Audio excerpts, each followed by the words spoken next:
Welcome everybody for the people who are watching this on YouTube. Today we are here for the lecture by Professor Kunhaman on Ambedkar's perspective on development towards social equity and justice. So first of all, apologies for not having the talk on our the in our usual format. So due to some technical constraints, we have to have this lecture as a recorded video. So with that, I'll start with a small intro on Ambedkar Priya Study Circle and also on the speaker, and then we'll go into the lecture. So Ambedkar Priya Study Circle started on April 14, 2014, and we have been conducting public lectures, discussions on various issues pertaining to social justice, higher education, privatization policies, uh, and on various other political and economic issues, and also on the communalization the country is going through. So these different social issues, we try to bring debate into these issues, and also particularly on higher education, also higher education policies also. So these different issues we have been discussing these issues widely. So now with this has been completion of 7 years of functioning, and yeah, we hope we continue further on bringing these discussions to the academic community. So yeah, and with that, so we'll go into today's talk. So today's talk also commemorates the 130th anniversary of Baba Sahib Ambedkar. On this occasion, so we have invited Professor Kunhaman to give this talk. Professor Kunhaman completed his MA in economics from Calcutta University in 1974. He was the first Dalit postgraduate topper in Kerala since the former president K.R. Narayanan. Later, he finished his PhD from Cochin University of Science and Technology. He was working in the Department of Economics in the University of Kerala from 1979 to 2006. He then joined as a professor at the School of Rural Development in Tata Institute of Social Sciences, Tuljapur, where he worked till 2018. He served as a member in the University Grants Commission and also in the Policy Committee of National Accreditation Assessment Council. He was also part of the working group in National Sample Survey Organization for conducting the survey on living conditions of tribals. And he also served in various administrative posts in different academic institutions. So, including being the Dean of School of Rural Development in TIS Tuljapur. He was also part of the governing board of Madras Institute of Development Studies. His areas of interest include development economics, various dimensions of globalization, tribal studies, and economics of education. So he has written several articles in English and Malayalam. Some of his papers include globalization, challenges and responses, higher education in the context of development, exclusion through development, the Kerala experience, and land relations in India, critical perspective. He also has written many books such as Economic Development and Social Change, State Level Planning in India, and Development of Tribal Economy. His recent book, which is partly autobiographical, Edir, written in Malayalam, gives his own life experiences and also touches upon ideas of privilege, caste, poverty, politics, etc. So with that, I invite Professor Kunhaman to give his talk. Dr. Ambedkar's development perspective has not been discussed with due attention. Now, his development thinking has greater relevance today, given the fact that the excluded and the marginalized are seeking justice with added vibrancy and force.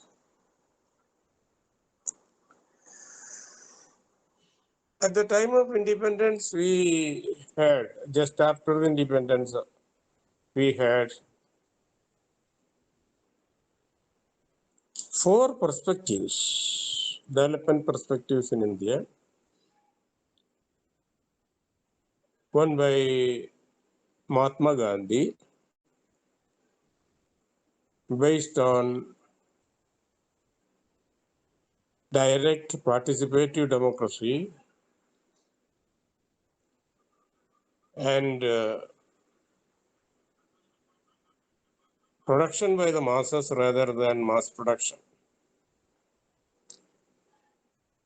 To the perspective of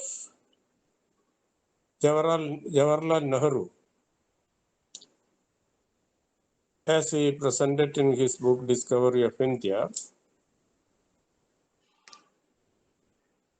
Now, Nehru's objective was to give a development perspective which aimed at India catching up with the developed countries. Then we had the development perspective of B.R. Ambedkar, based on principles of freedom, equality, not just equity, equality, and justice. Then we had the perspective presented by the Communist Party of India, based on strengthening the peasants and tapping into the peasants' creativity and potentials. Of all the four perspectives, Nehru's perspective was adopted in post-independence India. And this was quite natural. Though Nehru's perspective was not original by any means, because catching up with the developed countries, there is nothing original in that. It was without reference to the people of the country, their felt needs,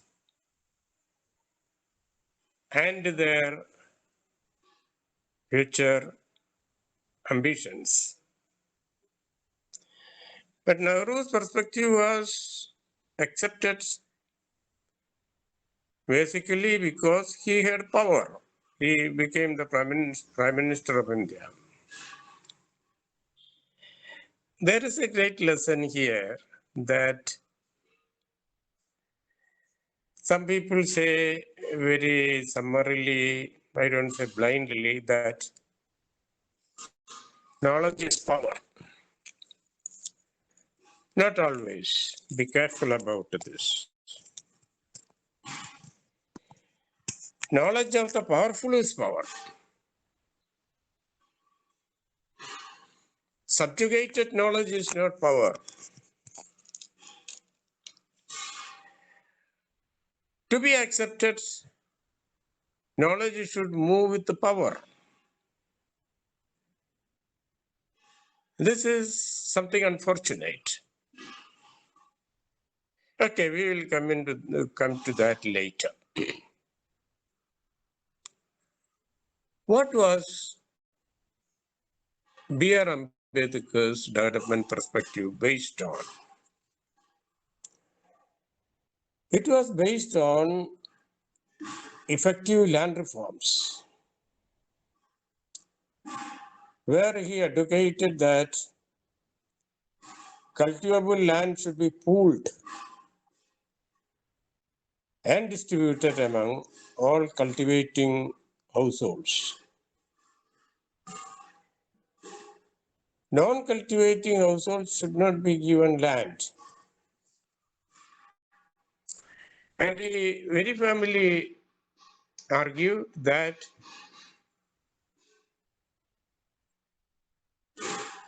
economic equality is justice.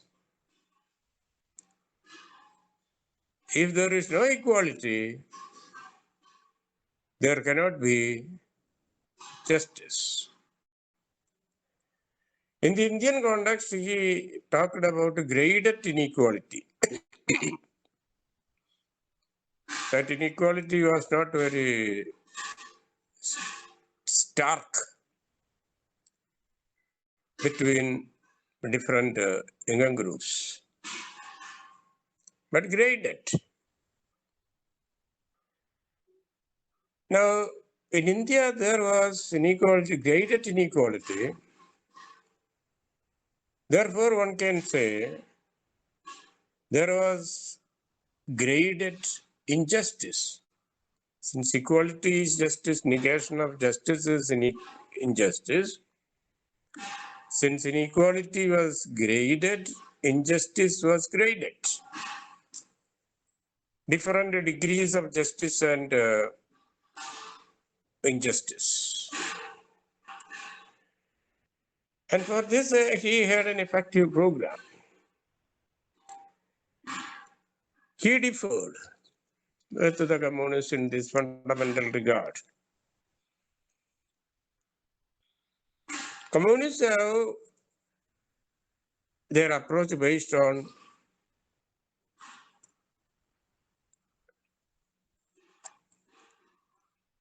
economic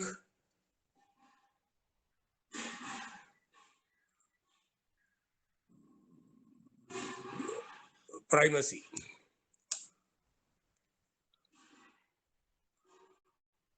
Ambedkar had a different premise. Marx argued that production relations condition social relations. But Ambedkar argued that in the specific context of India, social relations condition production relations. You can see that kind of a perspective is not just limited to India.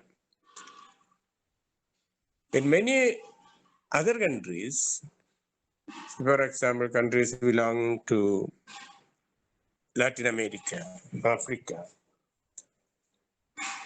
you can see this approach holding true.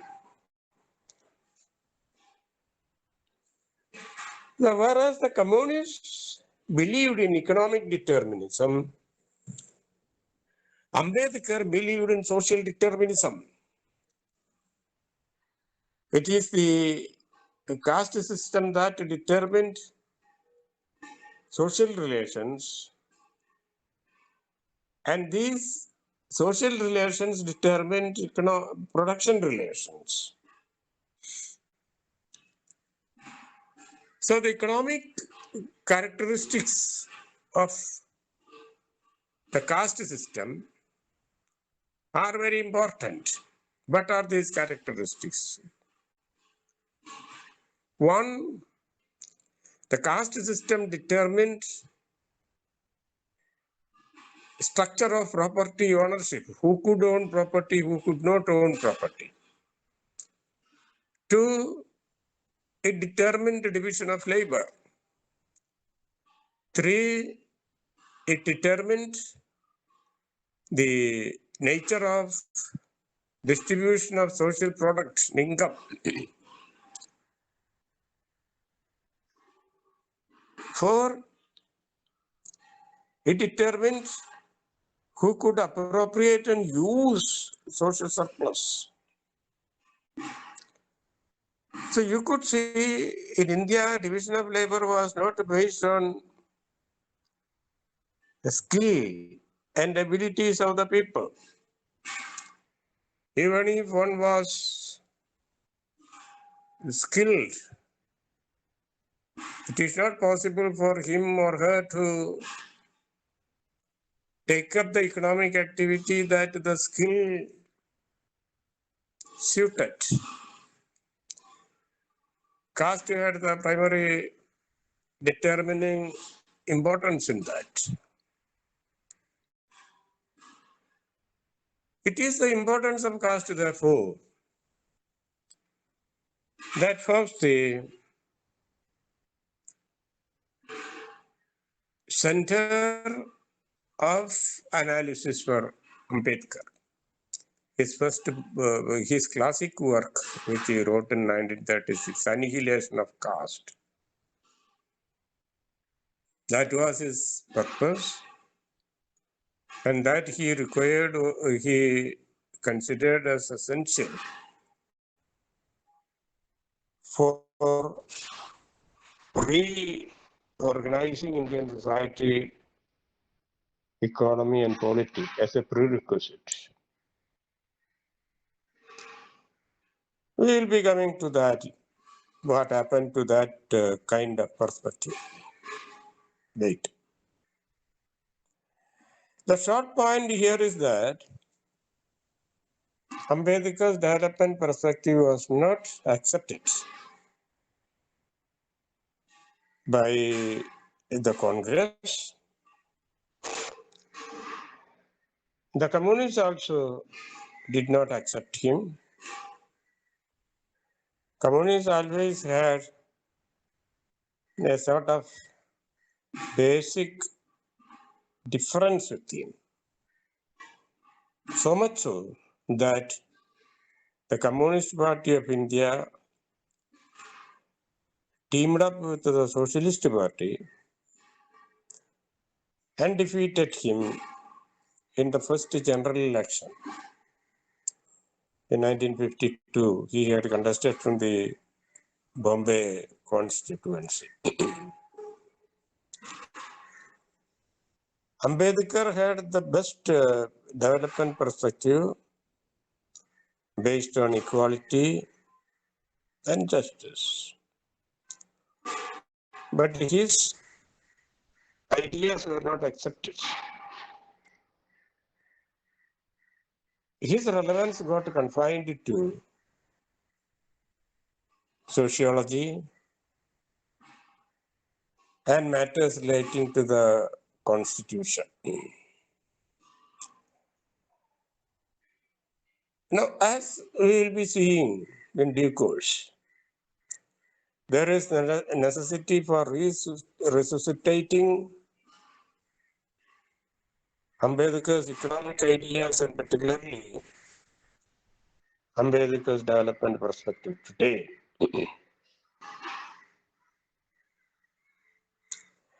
Now, the social determinism he advocated rather than economic determinism, this set him apart from the communists who always considered him as an adversary.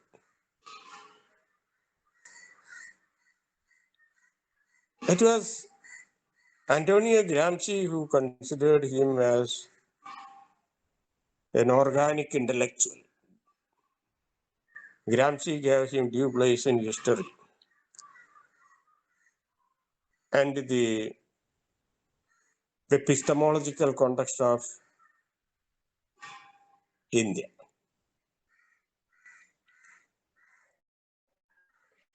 Now let us come to the recent developments. The kind of transition that India had. Constitution was a milestone in the historical transition of India. Constitution redefined and repositioned the individual Till then, individuals had only a caste or religious identity. One was a Brahmin, one was an untouchable, one was a minority. The constitution gave the untouchables a human identity. After that, India transitioned. Significant changes began to take place since the mid-1980s. Since the mid-1980s, an identity politics emerged based on Ambedkarism. Ambedkarism as an ideology. So the untouchables got a political identity since the mid-1980s with the formation of Kanshiram's party, Bahujan Samaj Party, BSP. From the 1980s, mid-1980s also, emerged a new class of people, scholars, on various university campuses, Ambedkarite students associations. Earlier, those educated Dalits tried to get into positions, administrative positions, as well as political positions. They did not question the power structure. They sought representation and participation in the power structure, irrespective of what is the nature of the system. They sought that. If they got positions of power, they were satisfied. Getting positions of power became their objective. Getting positions of power or representation, that is not politics. Even capturing power is not politics. Politics is questioning power. This happened with the emergence of very brilliant Dalit students, symbolized by the story of Rohit Vemula. There emerged students who started questioning the power structure, not just trying to get into positions of power. 3, since the launching of the neoliberal economic policy in July 1991, an entrepreneurial class emerged from among the Dalits. This was not there before. So, an economic identity.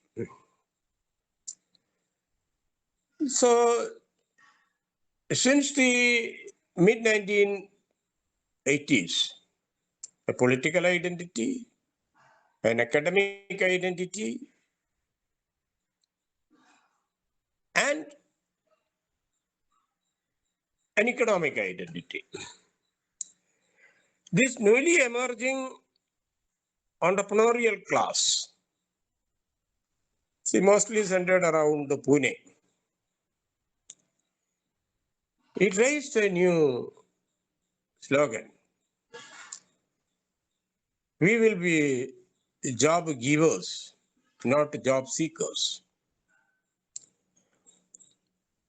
That marked a certain turning point in the transition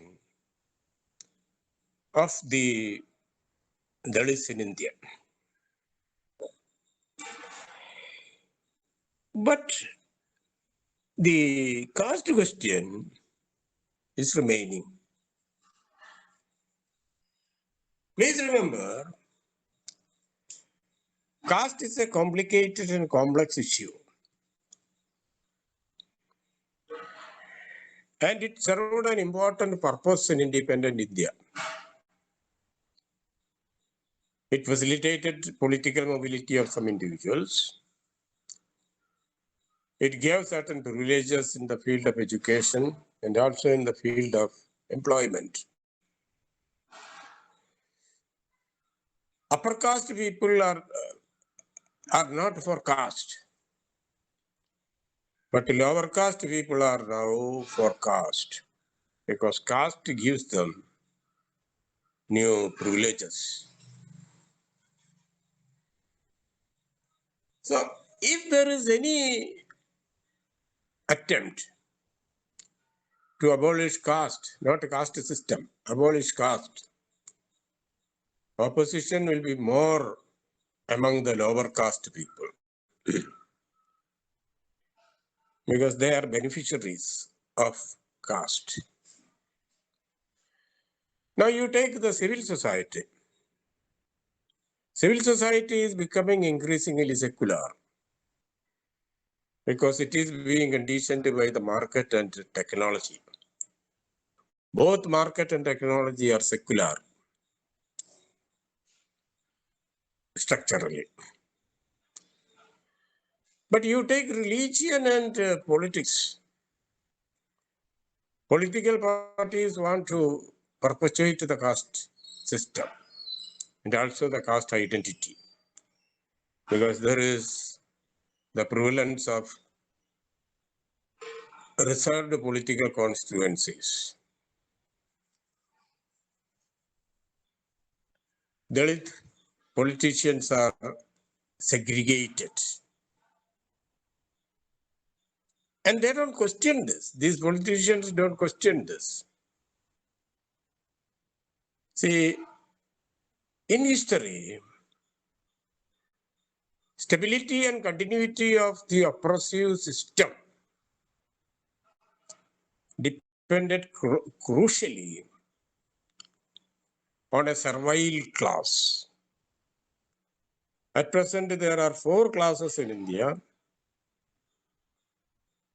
the ruling class, the working class, the servile class, and an underclass. Underclass being of the people staying in slums,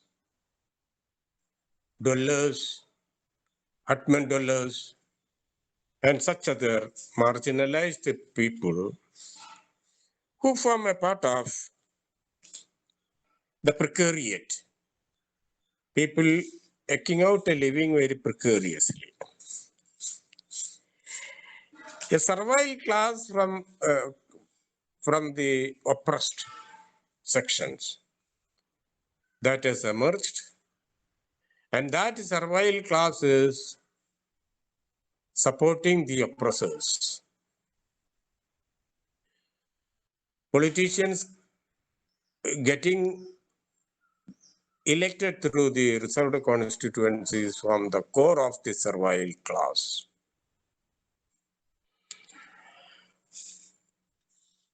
So politicians perpetuate caste. Politics perpetuates caste. In civil society, caste is disappearing. You see, use of mobile phones, participation in the market, use of technology. But in politics, caste identity is very important. Similarly, religion. The Dalits wrongly think that their empowerment is through attain positions. And the oppressor class is happy to give some power through what is called decentralization of power. But remember, power cannot be decentralized. Power is always centralized, whether at the national, regional, local, corporate, or family levels, even family levels. You cannot decentralize power. Centralization of power is not the problem.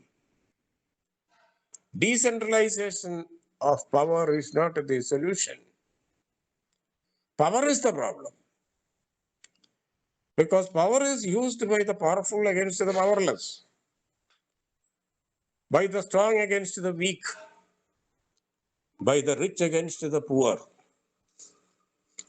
What is required is to fight for a system where there is no power. Whereas the Dalits do not have that kind of a perspective. They think if they get their share of power, they are satisfied. That is why they always harp on representation and participation. If they get the participation and representation proportionate to their population share, they seem to be happy. They don't question the power structure. At the same time, you look at various fields, whether it's in the media, academia, economy, bureaucracy, religion. Only those persons belonging to the propertied class, they come to the top in various fields. They dominate. In the academic field, their domination is very strong. So also in the political field, every field they dominate. That is produced to, India produced to Dalit presidents. But India did not produce eminent Dalit scientists, writers, technologists. These are the real sources of power. Actually, power is not just administrative power, but political power, economic power, religious power, academic power. You don't have prominent academic writers, researchers.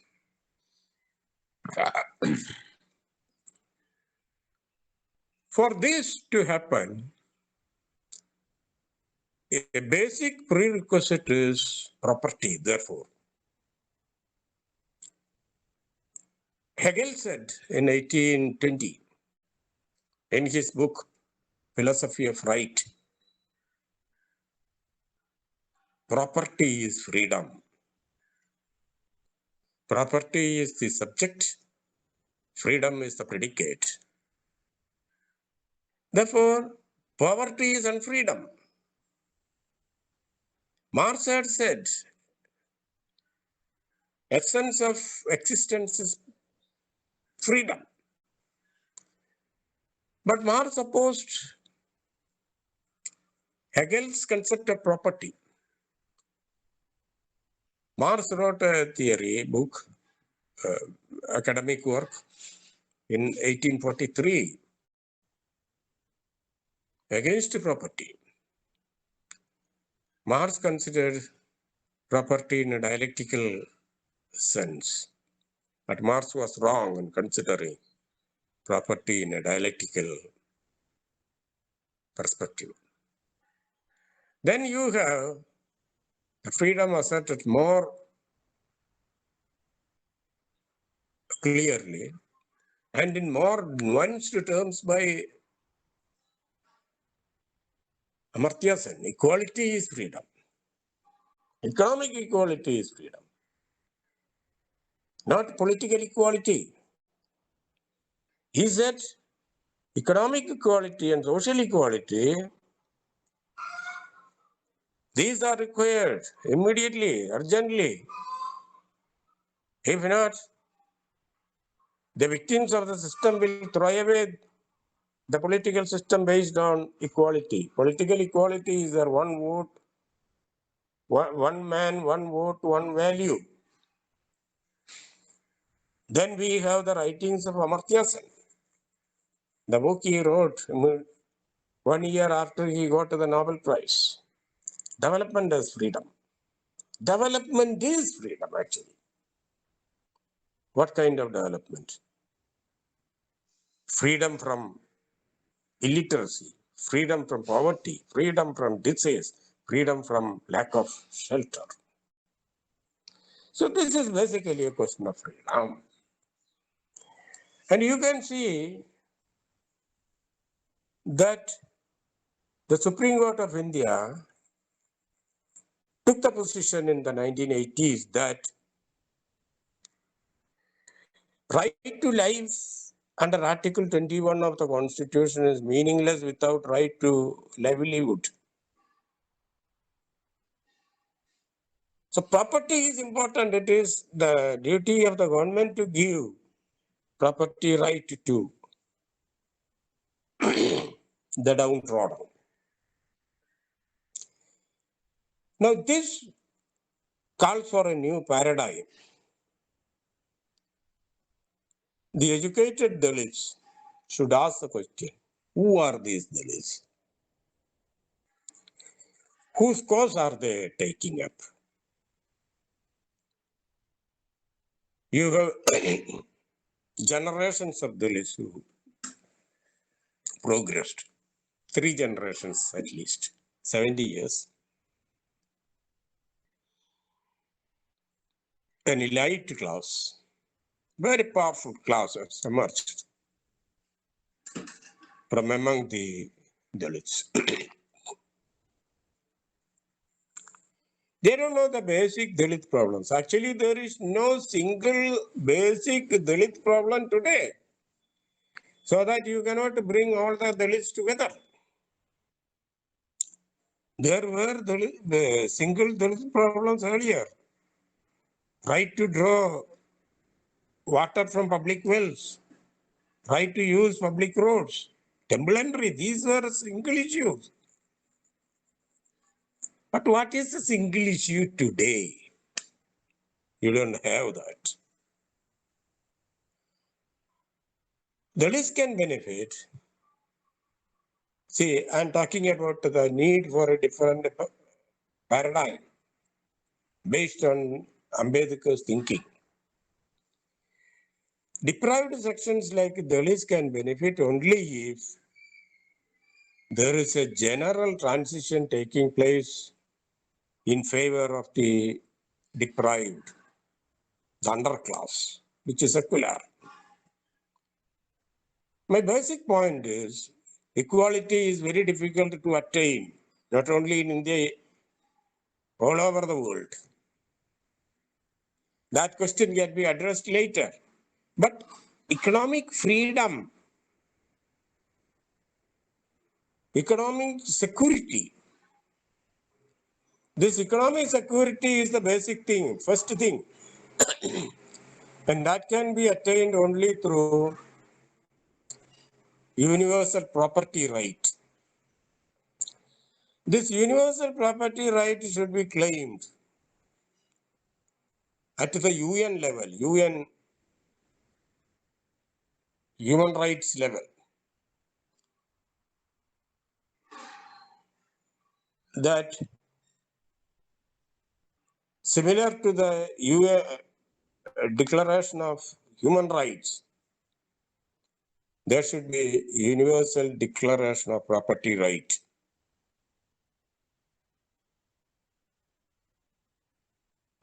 In various countries, the deprived sections, the underclass, need this as a basic right to give meaning to right to life. And on the basis of that kind of a universal perspective. People can demand property right in India. Property right should be considered as a fundamental justiciable right, because only property can entitle, empower, and enrich the oppressed. So at present, what is required is to demand universal property right. The question of tackling inequality can wait. That needs a more carefully calibrated program. Now the question is whether the deprived Dalits are prepared to make such a demand for property right as a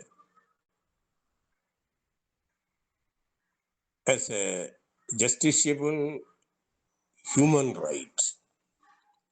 So for this, they have to work at the universal level, world level, then at the national level. Only if this is achieved, there will be movement towards equality and towards justice. Remember, always and everywhere,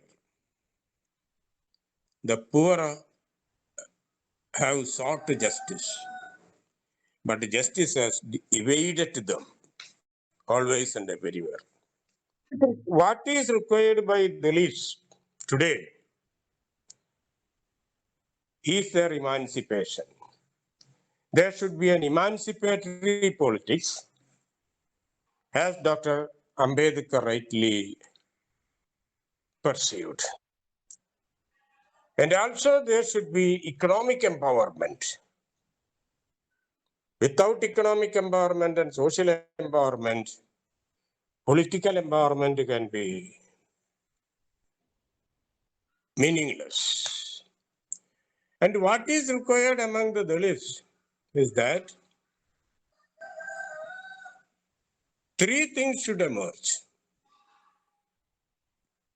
ownership, entrepreneurship, and scholarship. From all these three, the Dalits had been kept away, excluded for centuries. And the new Dalit paradigm, which should be designed on the basis of Ambedkarism, requires this ownership, entrepreneurship, and scholarship. I hope the Ambedkar Students Associations all over India will be aiming at promoting these three, rather than getting confined to simplistic, reactive programs. But present, the Dalits do not have a proactive program. They have not put forward, we want this. They react to emotive issues like reservation and discrimination at the micro and meso level.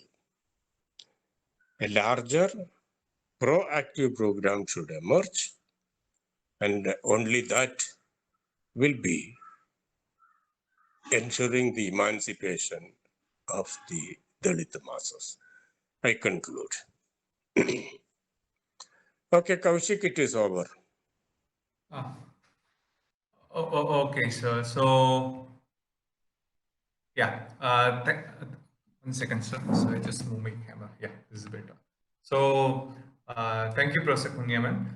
So the thing is, in our original event, we are planning to have a Q&A session. So now may not be able to Professor Kunhaman, I just want to ask some 2-3 questions, mostly to clarify some of your points. Maybe it shouldn't take maybe some 5 to 10 minutes. Is that okay, Professor? Okay, go ahead. So, and mostly there's just 2-3 questions to clarify your points, whatever you're saying, and one more question which I think needs to be addressed, I think, in relevant time. So, sir, you told that in India currently there are different classes, and one of them you mentioned is a servile class. Uh, so the thing is, this survey class, when you say survey class, can you just elaborate on what do you mean by this survey class? A little bit, you mentioned, yeah, so you mentioned survey class is actually being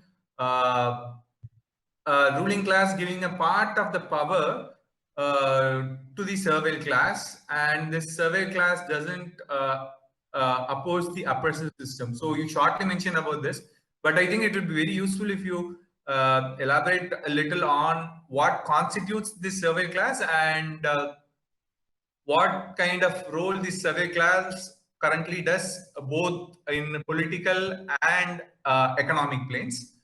And No, yeah, political and please go. administrative. Okay, go ahead. Go ahead. I'm getting. Yes, sir. So this is my first question. I have 2 more questions. If should I ask them and you can answer together, or like should I go question by question? No, I will answer together.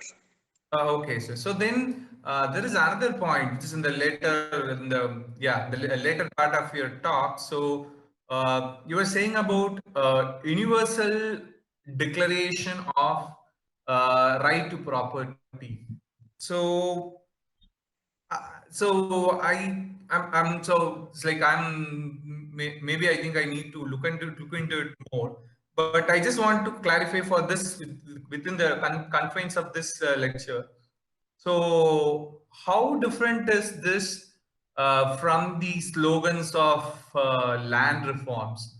So, when you say universal declaration of right to property, so what kind of concrete programs would that constitute? Maybe land reform or maybe some other issue. So that.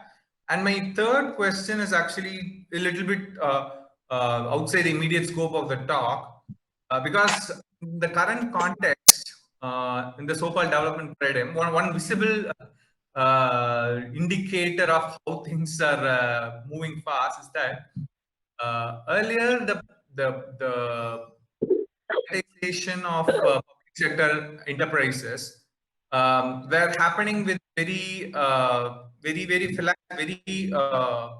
what in a very in very fallacious reasons. They say, okay, so this is a public sector which we want to privatize because this is loss making, so we are now privatizing. But then now even profit making, government stable job giving public sector enterprises, which actually also has a part to play in social justice because they have permanent jobs which include social justice policies, reservation policies. So even those public sector enterprises are being privatized. So this privatization is just a small indicator of how fast we are moving into the how the neoliberal the agenda of the modern capitalism. So how do you see this fast transition? And with this transition, we are also seeing the rise of the communal politics, rise of the authoritarianism, and there is also attack on social justice, also happening in sectors of education, in sectors of government jobs, and all. With this current trend in the neoliberal capitalism, along with the political directions it is taking, how do you see social justice being existing within this trend? Do you see this trend is positively, negatively, or how is it affecting the social justice? So this is my third question, Professor Kunhaman. So with that, I'll ask you to respond to these questions. Thank you. Kaushik, I should say, all the 3 questions you have raised are highly relevant and each needs elaboration. going deep into various aspects. But, from a perspective building point of view, I would say that the question should not be limited to one of reservation. Reservation and social justice. The perspective should go beyond this, above this. It should be based on redistribution of wealth, knowledge, and therefore power. The Dalits have suffered from a triple alienation through centuries. They have been alienated from wealth, knowledge, and power.